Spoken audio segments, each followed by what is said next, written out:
Hello and welcome back to Stolen From Me. Every episode we cover, a viewer discretion is always advised.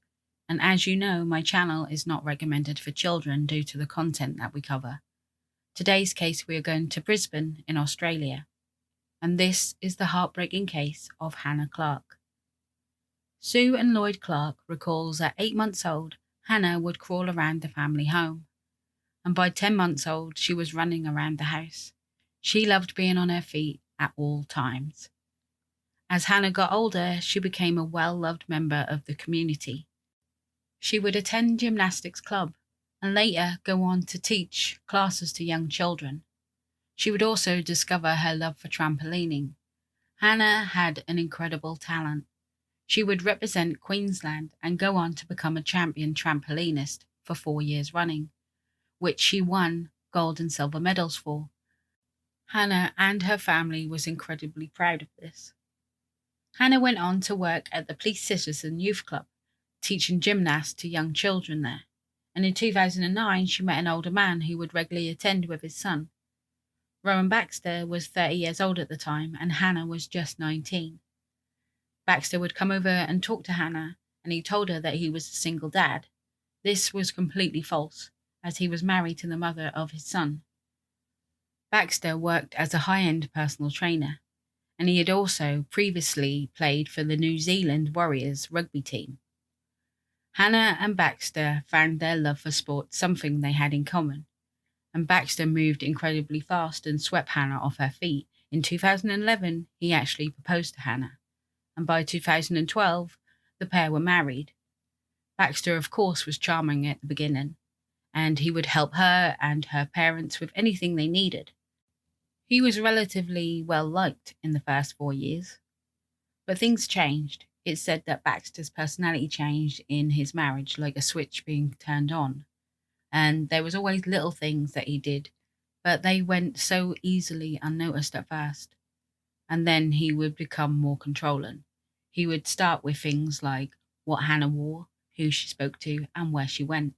He didn't like Hannah wearing pink, for instance. He said that was for children.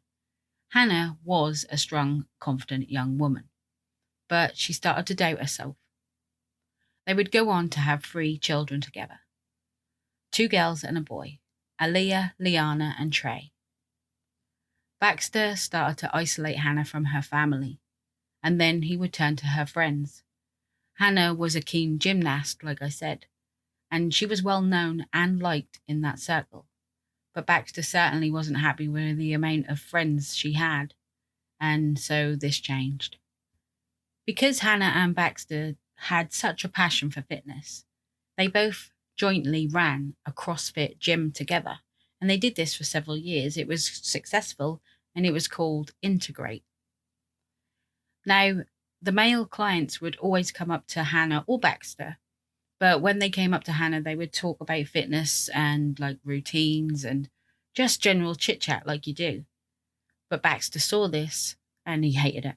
And he told Hannah to stop flirting with the clients. Now, Hannah wasn't flirting. She was just chatting like you do with someone in the gym. But Baxter just didn't see it that way. When they were both at the gym at work, Baxter wouldn't allow Hannah to wear shorts at work.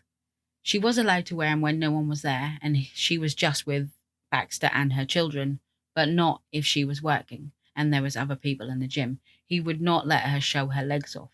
She had to wear, yoga pants to cover her legs completely up. And he even said this about the beach. So when she took the children to the beach, she could wear her bikini on the beach, but she wasn't allowed to walk off the beach in her bikini. He just said no. She had to find something to wrap around her and cover her up. Now, Sue one day was with Hannah at the beach, and they were about to leave, as they normally do, grabbing everything together, and Hannah was looking for something to wrap around herself to cover up. Now, Sue said that Hannah was the type of girl that she would just run outside to the car when she was at home and grab something in her underwear if she needed it. It didn't faze her at all. But now she was looking for something to cover herself up with on a beach. It was just so strange. One day, Hannah had her friends round, and they were just chatting about their relationships and just general life, as you do with your friends. One of Hannah's friends worked in domestic violence. Now, they were chatting about their relationships, and Hannah started talking about Baxter. And her friend said that this is a domestic abuse relationship to Hannah. But Hannah was like, no, it's not. He doesn't physically hit me. He doesn't hurt me in that way. This isn't abuse. She sadly didn't recognize it as abuse. But what Hannah was in is definitely an abusive relationship. And it was called coercive controlling. And that is incredibly dangerous to be in. Now, even though at the time Australia didn't recognise coercive control as a crime, it is slowly getting there to recognise it as a crime. And hopefully soon it will be classed as a crime. There is sections of it that is a crime. And Tasmania, I think Tasmania recognise it as a crime. I'm not 100% sure. But the UK sees it as a crime and some other places, but not very many, sadly. Baxter had a severe sex addiction. He demanded sex from Hannah. In fact, he made sure he had it every night. And if Hannah didn't look like she was participating, shall we say, he would punish her. He would not speak to her for days on end, and he would make her life just miserable. He would even threaten her. He would even punish the kids if she didn't look like she was enjoying it, or, in fact, do it with him. They were not allowed to go to the beach if he decided, that's not okay. He was very much in control of every aspect of their life. Growing up, Baxter's father and grandfather didn't respect women, and this was clearly instilled in Baxter. One of Baxter's cousins had an interview, and she said that in no way was she making excuses for him, but the Baxter family had a deep hatred for women. In fact, there was two purposes for a woman. One was sex and the other one was housekeeping. Baxter would put Hannah down all the time. He would call her a useless mother, a useless housewife, and if she ever got dressed up to make herself feel good, you know how we do, he would put her down and said that she looked awful. He would comment on her tummy, saying that makes her look ugly. And this was one of her insecurities. Even though she was insanely beautiful with an incredible body, she was insanely fit and healthy. But obviously, if you're told something enough times, it stays with you and you start to believe it and become insecure. Baxter even spread rumours at one time about Hannah. He would say that when she went out, she was having an affair when she left the house. And he even said that she would take her children or their children to her parents just so she could see this other person. And this was completely untrue. But Baxter believes what he believes in his head. Baxter told Hannah that they didn't need a Facebook each anymore. They post the same things, they go to the same gym, they have the same children. Why do they need two Facebooks? That's what he believed. They then had a shared Facebook. So the Facebook was called Rowan and Hannah Baxter. There are 25 types of coercive controlled behaviour. In Hannah's marriage to Baxter, 17 of them were actively shown in their marriage. There are 8 stages of coercive control which can lead to homicides. We will be covering this later on in the episode. In December 2019, Hannah decided enough was enough and she left Baxter. She had taken her children to her parents' house and she felt safe. She felt like she'd done the right thing.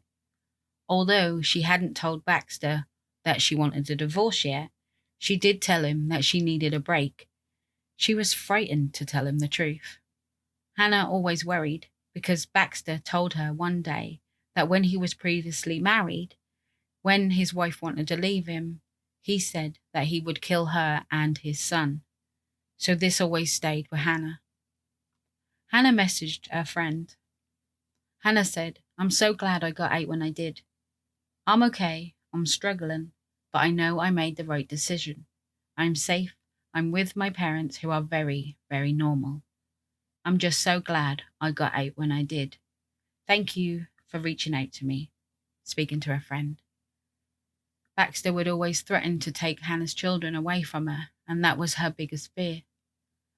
On the 26th of December 2019, Hannah and Baxter arranged to meet up over the park so he could see the children.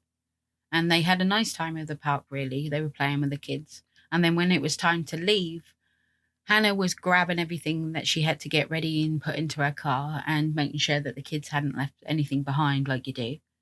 When Baxter, he grabbed one of his young daughters and threw her in the car. As he threw her in the car, he banged her head and she was crying at the car window for her mum. He then turned to Hannah and said, "This is all your fault."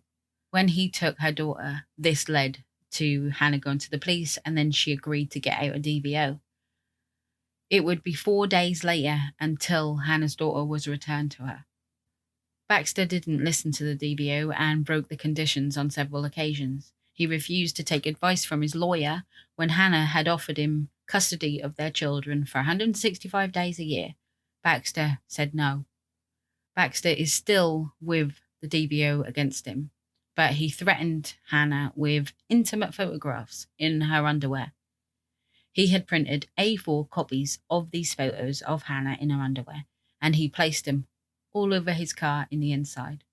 And then when Hannah went over to the car, because the children were in there, she saw her photo everywhere. He said that this was evidence that he was taken to prove Hannah wanted sex every night. And that was just not true. By January 2020, Baxter would be allowed full access of his children. Baxter and Hannah would share custody, but it wasn't legally binding. In February, the police charged Baxter for breaching his DVO, and because of this, he actually lost access to his children. Baxter would regularly update his social media, posting pictures and videos of his children. He came across as this devastated dad that couldn't see his children. He posted about his family and how much he missed them and how everyone was his world, and he really played that card well. So much so that the people on his Facebook was telling him to keep his chin up and everything is going to get better and, things will change, mate. They saw a dad that was devastated. Around the 10th of February, in Sue's living room, Hannah turned to her mum and said, "Do you think I should make a will, Mum?" Sue asked why she thought that, and she said that she think Baxter might do something to her, and then he'll go to prison for it, and she wanted to make sure that her children went to Sue and Lloyd, and not Baxter's family. Sue thought nothing would happen. She'd left him. They were going to get a divorce. Things were going to get better. Everything was going to get better for him. Even with that DVO in place, Hannah was sitting in her living room one day with her children round her parents' house when she escaped from Baxter. And then he broke into the house. He stood there over Hannah, trying to look through her phone. Then he realised that her phone has changed, and he asked whose phone it was. And Hannah said that was like her parents' phone. And then he was like, "No, it's not." So she said, "Okay, it's my phone." And then he asked why you've got a new phone. And this is because he was tracking her phone. He had some kind of tracking device on her phone. Hannah never got to prove this, but she knew it was true because he knew where she was at all times, who she was talking to, where she would be. He knew everything that she did on her phone. In fact, one day when Sue and Hannah was out shopping, he turned up where she was and he stood there at the checkout just trying to intimidate her. February the 18th. Baxter FaceTimed his children. Sue and Hannah were close by. Baxter was sobbing on the phone call to his children. He was uncontrollably crying and they couldn't understand what he was saying, it said. Hannah felt so sorry for him. She thought he was crying because he missed everyone and she felt really bad. But these were different kind of tears. He wasn't crying because he missed them. He was crying because he was saying goodbye. He knew what was coming the next day. He'd planned every moment of it. The 19th of February, 2020. Baxter was seen filling up his petrol can at the gas station. This was around 8 p.m, I guess. He borrowed his auntie's car, telling her that he had a trip to make and his own car wouldn't make the trip, so he needed to borrow hers. She said that's fine. So he took his auntie's car. He would go unnoticed in this car, and he knew it. Hannah woke up and started her day. She had her 3 little children to get ready for school. Aaliyah, 6, Liana, 4, Trey, 3. They all left the house and got into the car. Hannah strapped them in their car seats. As they were driving down the road, heading to school, Baxter jumped out of some bushes and jumped into the passenger seat of Hannah's car. He put a knife to Hannah's throat and told her to drive. The 3 children were sitting in the back of the car. A pedestrian was walking down the road, and Hannah screamed and stopped the car on Raven Street in Camp Hill. Baxter then poured petrol all over Hannah and then all inside the car. He still had a knife to Hannah's throat and she was screaming. Baxter then set the car on fire. He then jumped out of the car and Hannah screamed, "He's poured petrol all over me," as she jumped out of the car. The person walking down the road tried to help Hannah, but Baxter was close by and wouldn't let no one near the car. He was threatening them with a knife. Then there was 2 brothers working close by. They heard the explosion and they thought it was a house fire. So they went down the road to see if they could help. One of them tried to help Hannah as Baxter was trying to fight him off. He burnt himself trying to help get the kids out of the car. It is said that the car started to roll down the road, and one of the brothers ran after the car to try and get the door open to save the children inside. But the 3 children had already died in the back of the car, strapped into their seats. Baxter stabbed himself in the chest and died on the side of the road. Hannah had 97% burns to her body. One of the neighbours tried to hose her down to stop the flames. Her skin was described as falling off her body. Police and ambulance arrived at the scene at 8:30 a.m. Hannah refused to be sedated. She didn't know Baxter was already dead, but she was in severe agony, as you can imagine, and the only thing she cared about was getting justice for her children. She bravely told the police and the ambulance what Baxter had done, and she said that he had poured petrol all over her and the children inside the car and set the car on fire. After bravely making sure that the police knew who did this to her, Hannah was taken to the Royal Brisbane of Women's Hospital. Due to Hannah having 97% burns to her body, she never regained consciousness, and Sue and Lloyd had to make the heartbreaking decision to switch off Hannah's life support machine. Hannah passed away in hospital. Hannah, Aaliyah, Liana, and Trey were all together now. The funeral was held for Hannah and her children on the 9th of March 2020. Hannah and her 3 babies were all laid to rest in the same coffin together. Detective Inspector Mark Thompson, the leading investigator of Hannah's case, was asked to step down. He caused an outrage. So it was said that he stood there and said that, was Hannah and her children murdered because of a domestic violence relationship with her husband? Or was this a case of a husband being pushed too far and being treated badly, I guess, and then the husband did this? A huge outcry happened, and he was actually asked to step down, and Katerina Carroll actually apologised on his behalf. Now, the officer did say that he was incredibly sorry for his words, and he has only ever tried to serve and protect people. But obviously, you don't think like that, do you? Sue and Lloyd Clarke have established Small Steps for Hannah, a foundation.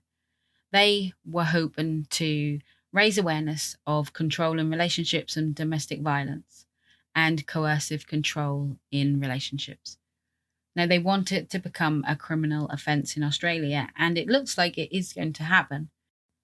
Now, I said earlier that there are a couple of parts in Australia that does recognise coercive control, And this is deprivation of liberty and sexual assault. These are some of the things in coercive controlling. Now, what is coercive controlling? It's a type of intimate partner violence that doesn't necessarily involve physical injuries, but it is a pattern of acts of assault and threatening or humiliation or intimidation or other kinds of abuse. It is purposely meant to harm, punish, or frighten their victim. I will leave links down below to make sure everyone can go and check out more information on this, or if they need help getting out of a relationship like this. Hannah Clarke was incredibly brave, even down to her last breath, before she even knew her husband or estranged husband was dead. She wanted to get justice for her children and herself, and she made sure she did it with 97% burns to her body. Could you imagine the pain she was in? And yet she still stood there and made sure she gave a statement. She is incredibly brave. Hannah was honoured in the Mary Claire's Woman of the Year list. Now, the police, once they had finished with Hannah's phone, they returned it to Sue and Lloyd. They found video messages from the children that they had recorded but not sent before. The children had often taken their mum's phone and sent love messages to their grandparents, but they never actually sent them. They thought they did, I suppose, being young. Sue said, "We found a lot on her phone that we never knew existed. It was never sent to us, but it was wonderful to find. Messages that were love for them. It's just so beautiful," she said. "It breaks my heart, but it also makes me really happy. I miss them like crazy," Lloyd said, hearing their little voices again, hearing their little squeals. "But we've got to get through this. We can't just sit in a hole. We need to live, we need to try, and we need to be strong." Now, I said that Hannah had 17 red flags in her relationship. These are the red flags that Sue provided. He isolated Hannah from her family, like we know. Baxter had previously been charged with assault in New Zealand after being charged in Australia with kicking a car door in. He deprived Hannah of basic needs such as food, clothing, and sleep. He controlled her daily life, where she went, who she would talk to, what she would wear. He prevented her from attending doctor's surgeries if she needed medical help. He belittled Hannah with insults about her figure or her mothering abilities. He made up rules for her to obey, and if she didn't, she would be punished. Baxter monitored Hannah's phone and cancelled her Facebook account. He stalked her, monitored her location using her mobile phone. Tracking device was used, and other devices that would follow her in different locations. He tracked other members of her family by spying on them and confronting them in public places. He had threatened to kill his previous wife and son. He also had threatened to kill himself as a means of trying to force Hannah to stay with him. At least one occasion, Baxter held Hannah down to the ground with force, and he told her that he would kill her. Baxter printed out numerous pictures of intimate photos of Hannah in her underwear. Baxter demanded sex from Hannah every night, and of course, if she didn't oblige, he would rape her. When he drank, Baxter became violent towards other people. Even when he was sober, he would destroy things like mobile phones or the kids' watches, or even the toys or household stuff. So if the kids didn't put away their toys, he would throw them away as a way to punish them. In 2015, Britain recognised coercive control as a crime, and statistics shows that 97% of those who were charged with this crime were male. Professor Jane Monckton Smith, who conducted a study in the 8 stages of coercive control to the homicide timeline. Now, 1 to 8 are, so I'm going to try and explain this as best I can by reading this, what I'm going to put on screen for you. So the pre-relationship history, what were they like with their previous partners? Were they jealous? Were they stalking them? Were they abusive? Were they controlling or violent? Or is there any red flags in a previous relationship that they had before they met you? Step 2 is, did they love bomb you to start with? Or were they jealous? Did they say, oh, don't look at him or her, or what are you wearing that for? People will look at you, like anything like that. So then step 3 is the relationship itself. This is when they enforce their domineering personality and control in the relationship, and they try to set boundaries of their standards, not yours.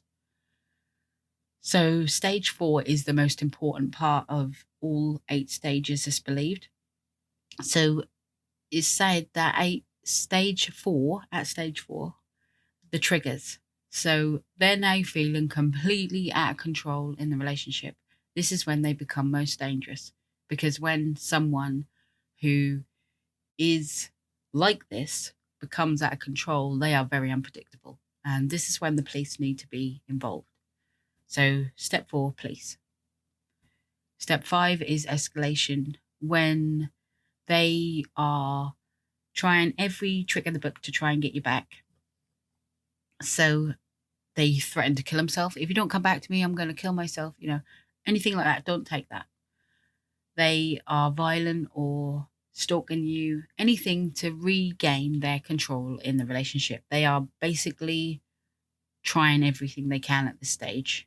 They are very, very dangerous. Step 6 is when something switches in their head and they shift up a gear to change the way they think. This is when they no longer think, if you don't come back to me, I'm going to do this, or da da da. Now they're thinking, you left me, so revenge is on their mind. This is very dangerous. So they're now thinking, okay, how can I get you back? Step 7 is planning. So this is where that says buying weapons or trying to get you alone, stalking you, threatening you, kidnapping you. Very dangerous. This is the planning stage, which leads to the last stage is homicide, which is extreme violence, suicide, or death. Basically, this is where they can kill you or your children or themselves, or, like Hannah's situation. This escalated for her. It doesn't always happen like this in relationships. You can be in a coercive, controlled relationship and leave and be safe at the end of it. Not all relationships escalates in death, but this is really important to show how it can go from 1 to 4 and then 4 to 8. So I really thought that was important to show if you're still watching my video. But anyway, I'm going to put it on there just to show the stages. I hope I explained it okay. And if you are still here, thank you ever so much. I know I've run on, but a lot of my episodes are due to this behaviour. And I know at the minute it's really sort of high profile of domestic violence in the news, but it's not something new. This behaviour is not new. It's always happening all the time. It never goes away, ever. So we shouldn't just highlight it sometimes. We should highlight it all the time. For everybody, anybody, anywhere can go through this behaviour. So I hope you're all okay and safe. And if you are experiencing any of the things that we talked about today, I will leave the links below and some phone numbers if you would like to get in contact with anyone. Please, everyone, stay safe. And I will see you all again soon. Much love. Take care. Lindsay.